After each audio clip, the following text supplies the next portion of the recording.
Huh? Oh, you're back. Well, no offense, but I certainly wasn't expecting that.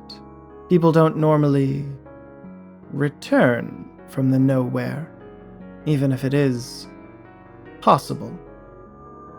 So, congratulations, I guess. You did what so few could. What's that? You want to resume the tour? Well, if that's the case, then we yet have much to see. And I know just what to show you.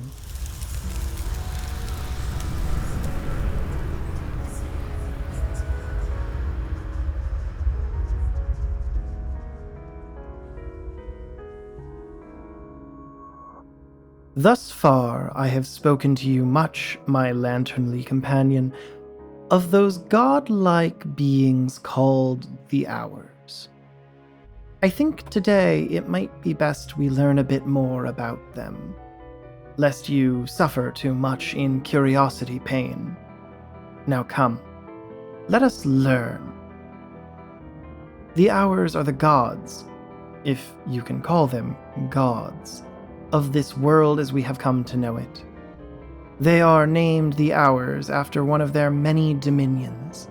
Each is associated with and lords over its own hour out of the day. There are 30 of them. Each is powerful beyond your mortal reckoning, and many are more ancient than you could possibly understand. So, when it comes to the Hours, as with all things in the Mansis, for one such as yourself, it would be wise to tread carefully and observe from a safe distance. Having said that, do not allow yourself to believe that they are all powerful. They most certainly are not. For all their potence, they lack true omnipotence.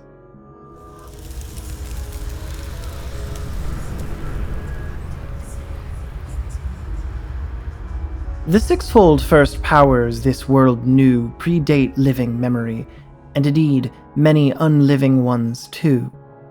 Their exact origins are shrouded in mystery, but they were the gods from stone. Then, they were ancient and unmatched primal forces. Those who came before us worshipped them. Such was the way of the world. For how long, I cannot say. It has been suggested by some scholars that then the principles were different. Though such theorizing has its limits, and few can truly say to know if it is, in fact, true. Though there were once 6, now only 1 remains. Consumed and destroyed in the remaking of the Mansis, the lithomachy, or extirpation, snuffed them from this world and enabled something new to take its place.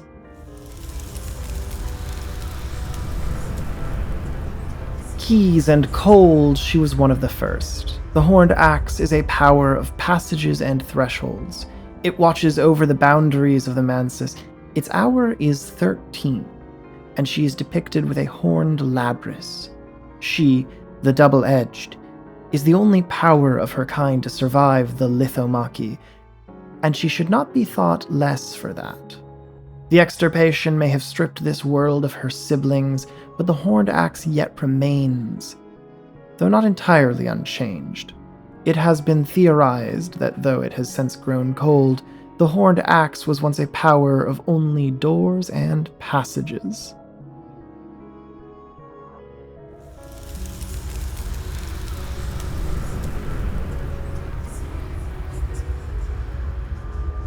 He is gone, so too are its siblings. The wheel's form was pulsing, wiggling cilia, a crimson flux. It was unpleasing to the eye, but beauty can be found in more than form and sight. Then it did not cease, infinite and twisting, beauty of immense complexity. His monument, which we have seen before, is one of the only things from before the newer hours which still stand.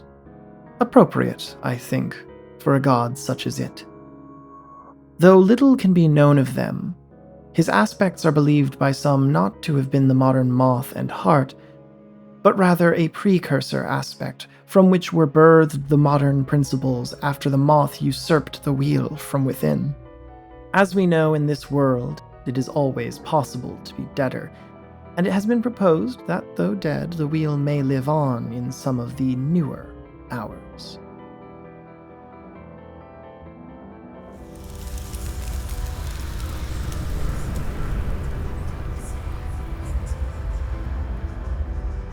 The old fire was usurped and extinguished by the forge.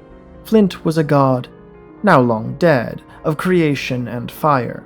In the lithomachy, it was eclipsed and shattered by the forge of days. You, my friend, have been where it went after that. You have been where it remains.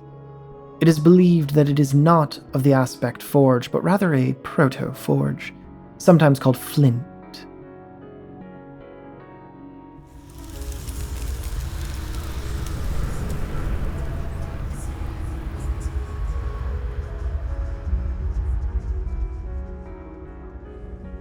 The tide is now drained and dismissed by the Grail, but before the lithomachy, the hour tide was a power of pleasure and consumption, a coral palace crown in midnight blue mansis haze.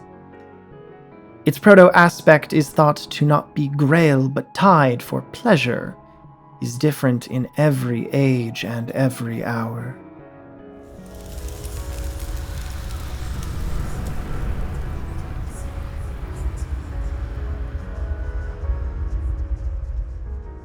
The 7 coils are Colonel killed. By aid of the Mother of Ants, this end was achieved. It was monstrous and warped, many-necked and fanged and flabby. This power is now gone, and little can be said of it. It may have been some association with Proto-Knock, or maybe Proto-Edge. It is hard to say.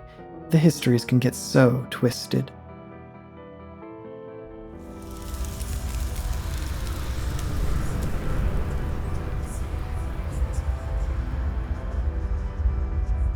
He is gone now. Long replaced the egg unhatching has been. Without it, though no less bright, the sun's touch is lesser in warmth. Its touch no longer a mercy. It is unclear how he ended. He fled rather than die.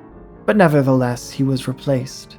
This power's aspect may have been lantern, may have been proto-lantern, but either way, its light has been eclipsed and is now no more.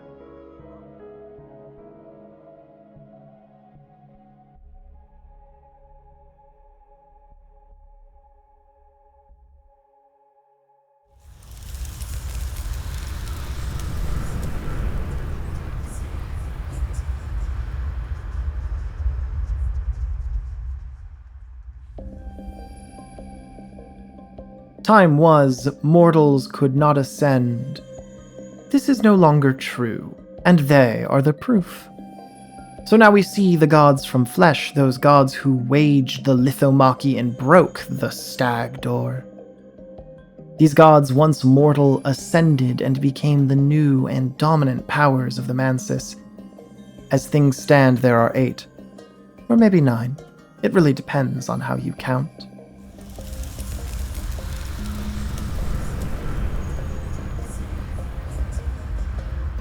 The hour 3 is the Malachite. She, the Ringyu, is a power of desire, restlessness, and whimsy.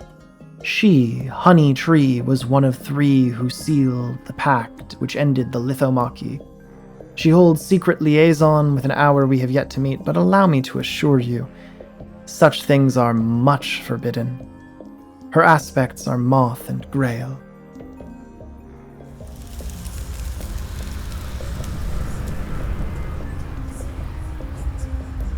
Behold, hour 4, the Thunderskin, he who beats on forever, killed by the Malachite and the Red Grail to sate the demands of the Double-Edged. In spite of this death at the partial hands of the one he loved, the heart relentless still ascended and passed through the Peacock Door. Now the vigilant storm does not stop, and is thus a power of heart. This hardiness is a result of his once service to the Red Grail, who sought to challenge the power of 2 yet to come over that aspect, by means of his cessation.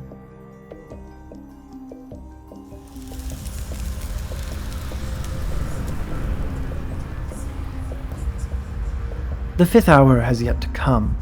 She can be trusted to guide those who come after her. The daughter of venoms and the mother of ants. As a priestess, she served to protect the colonel in his duel with that god from stone. Her aspect is that of doors, paths, wounds, and openings. It would also seem that she is at war with the two yet to come.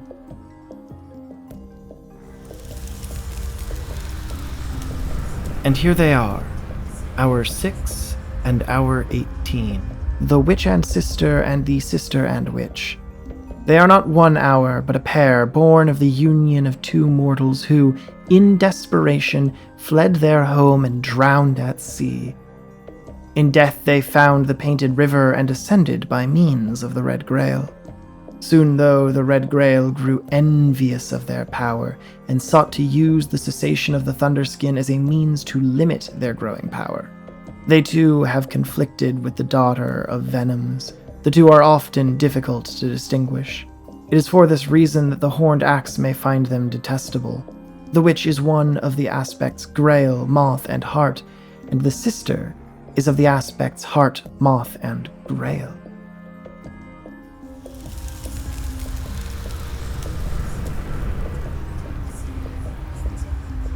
Sharp and cold and bright, the seventh hour is the Colonel.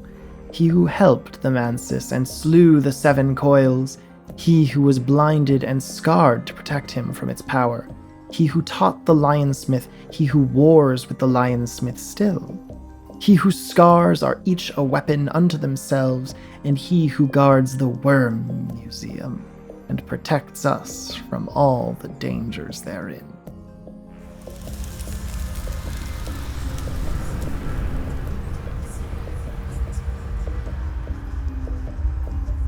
Eighth hour was a mortal from Persia who trained under the Colonel in the Empire of Perseids. Upon returning to the Shadowless Empire, he became their Golden General. Peace is fleeting, and when it fled, war with the Perseids was left in its wake. But the Lionsmith would not bear arms against those who trained him. The King of Kings of Persia revealed unto him a great secret of betrayal. At this he broke his sword before the Colonel and left all behind, ascending into the Mansis and becoming an hour of strength and rebellion.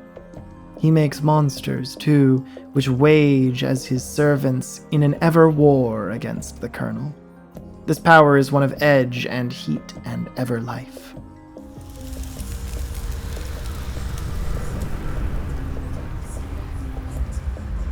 Behold now, Hour 10, the Beach Crow, who is a power of discovery and secrets. He takes those things most precious, which, of course, were found, never stolen, and guards them, though if lucky he may share some lesser truths. He knows many secrets, those things which he hoards jealously in far and hidden parts of the Mansis. From him we have rumor of a liaison between the Malachite and a power yet known to you. He is a power of doors and pleasure.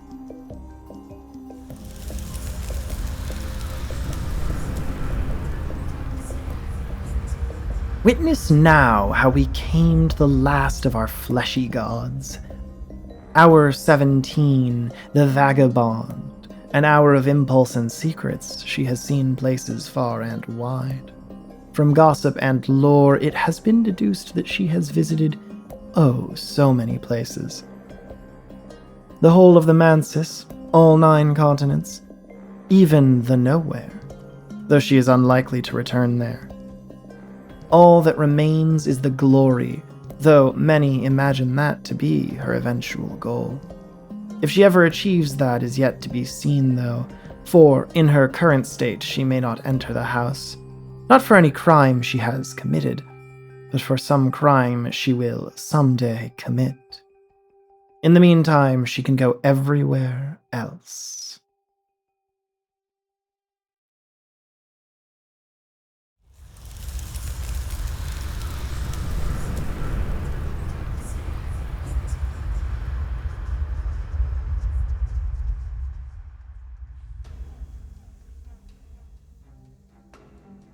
Not all hours predate man, and not all are of man. Some are of something else, from somewhere else. The gods from light and the gods from nowhere are two such examples. Since my luminous companion, you've only just left the nowhere, let us for now focus on those who come from above. Whenever new gods arrive, they necessarily change the ways of the Mansis. So it was with the gods from flesh, whose war of ascension irrevocably changed the world. And so too is it the case with these ones. The gods from light are those hours who arrived from the glory itself. Descending from on high, they were two and two alone. All gods from light are powers of lantern or forge, owing to this origin, and their influence is otherwise unmatched.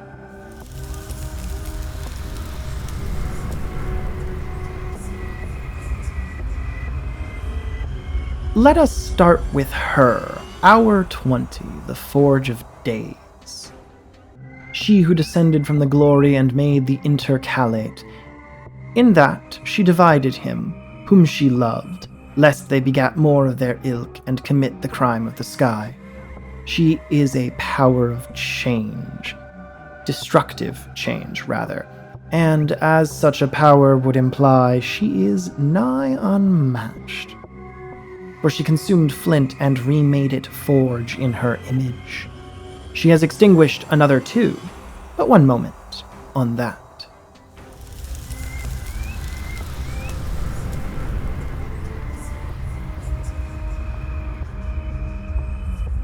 Behold, our first solar hour. 11, the Menascate, a power of light and heat and open ways. She was born of unmaking and moonlight. This birth of destruction is yet visible in her form. Her face is a mirror damaged. She has been said to be the sun's night self, and she rules over the house, not of the sun, but of the moon, which is the shadow self of the Mansis.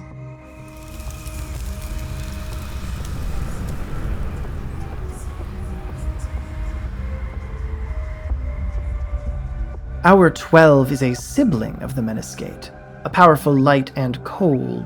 The sun in rags is a power of endings most beautiful. There is not much I can say about him. He is a sorrowful power. Often he oversees the ascension of Winterlong, and he is known to silently walk the Orchard of Lights, procession in tow.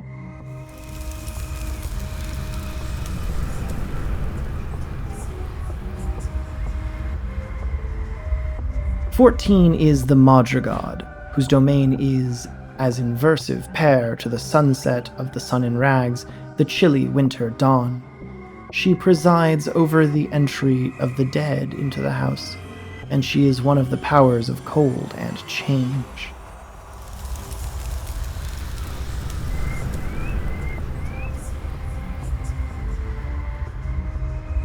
A solar power indeed is 19, but not one of winter, one of light and pleasure. The flower maker is a greedy power of things too wonderful to bear. Born of the sparks of delight given by the forge, he now creates wondrous things. If you find him, he may even create something wondrous for you too.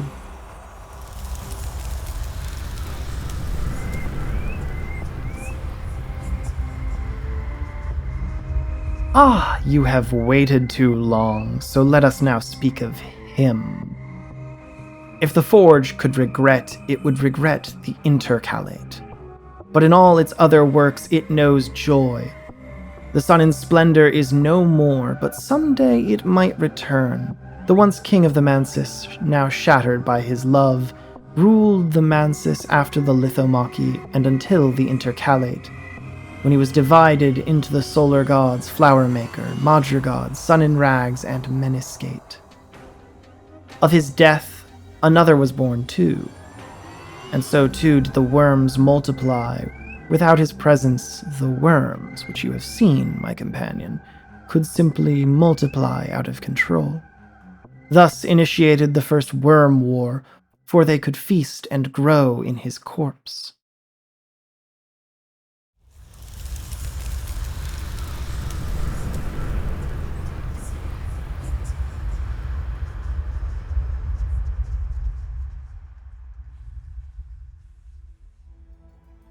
Those gods born not of man, or light, or stone, or nothing, we call the gods from blood.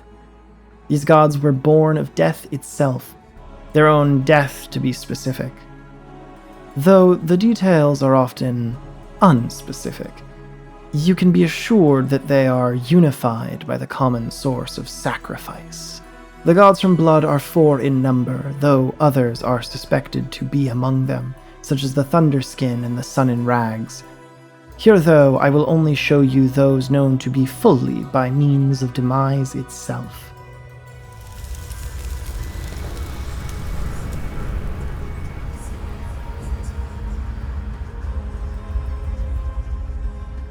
The first hour, so late met, is an incarnation of that which seeks the light. He was worshipped by those before us. The aspect, as I am sure you have guessed, is named for him Ma, power of yearning and chaos. The sacrifice which enabled his entry into the house was that of the wheel, whom he hunted, whom he relieved of skin. Now, incarnated as an hour, he seeks the glory, and to its question he always says yes.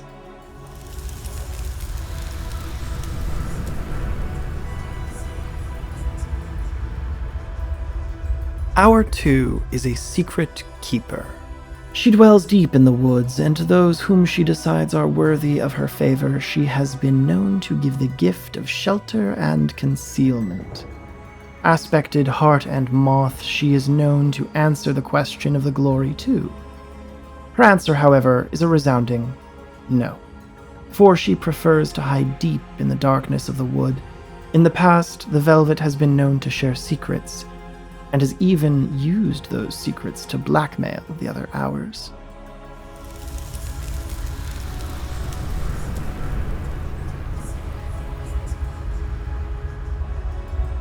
The ever-consuming 15th hour is the Red Grail, which ascended to hourhood after she drank the tide. If she is to be believed, she did this first, before any other hour had eclipsed another. From her we derive the name of the aspect Grail, and it is her domain which aligns with that: pleasure and appetite. She is one of the 3 hours who is viewed as brokering the peace between the stone gods and the flesh. It is after this that she killed the Thunderskin, who some consider to be a god from blood, both as penance for the deaths of the others from stone, and also as ploy to retard the expansion of her enemies, the twins.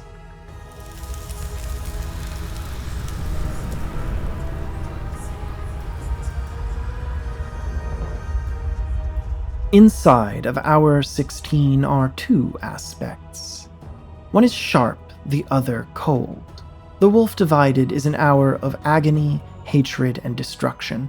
Born from the wounds of the sun in splendor in the intercalate, he seeks only an end to the world, such that he might consume himself and end his painful existence.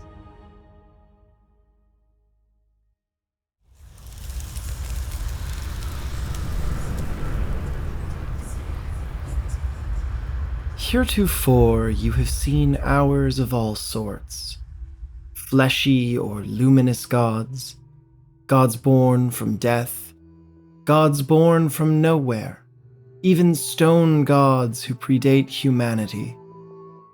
But here I will give you 2 who challenge the taxonomy. Some gods, you see, do not fit neatly into our nice little boxes. You've already seen 2 who somewhat fit this, the Sun in Rags and the Thunderskin. But I introduced you to them in line with those whom I felt they were most similar to in their origins. There are others, however, whose origins are harder to class.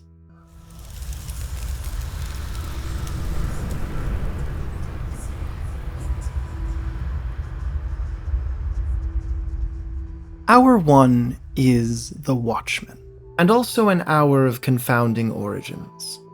Some sources say that he is not a god from light. Some say that he is. At least one claims him to be both a god from light and a god from flesh. It has been said that he descended from the glory as a mortal. It has also been proposed that he is, or was, the egg unhatching, returned from the glory. It has also been proposed that he is, or was, the egg unhatching, returned from the glory. However, he may just be a mortal who acted in service to the now fled hour. Whatever the case, he is merciless, a power of knowledge and enlightenment. It is said that one day he will take with him, in pilgrimage, 7 souls into the glory to rebirth the sun in splendor. The first of these souls is said to be that ever-wanderer, the vagabond. Other than that, I do not know.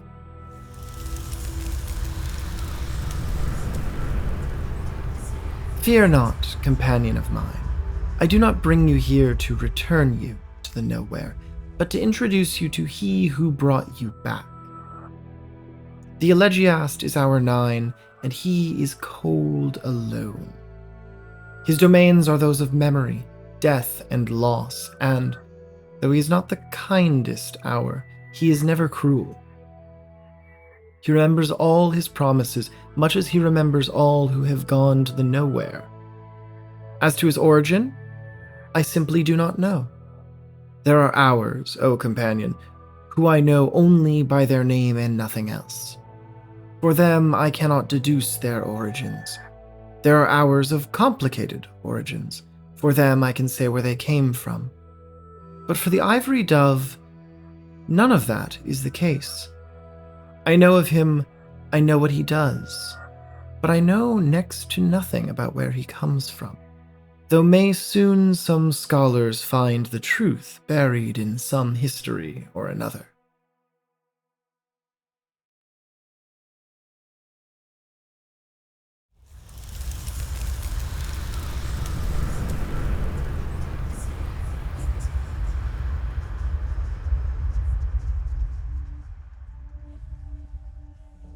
This class of hours, my friend, is a difficult one. They do not descend from on high, nor do they come from flesh and blood, but these powers, they come from nowhere. And, though they do not remain fully obscured from the light of truth, they remain heavily so. For some, we know only that they exist. For others, we know secrets and more. Today, I shall speak on those whom I know a little of, and introduce you to 2. Perhaps someday, should it prove only moderately dangerous, you shall meet the others.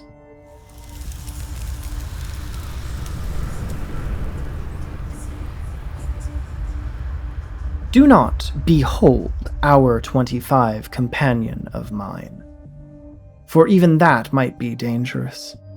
The crowned growth is a power which seeks to infect and become. This world is an affront to its desire to consume. Like some growing mold, it consumes and seeks to make all such as it. There is debate, but its aspects may be cold or pleasure. But beyond that, I cannot say.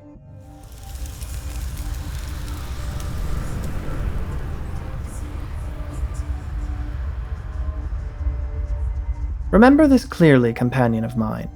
Real hours do not meet the gods from nowhere, unless that is you are the Ringyu, who is said, in rumor, to dalliance with this power. Like all gods of her ilk, I can say little of her but that the mare in the tree's hour is 27, and that she may have an affinity for gossip and seduction.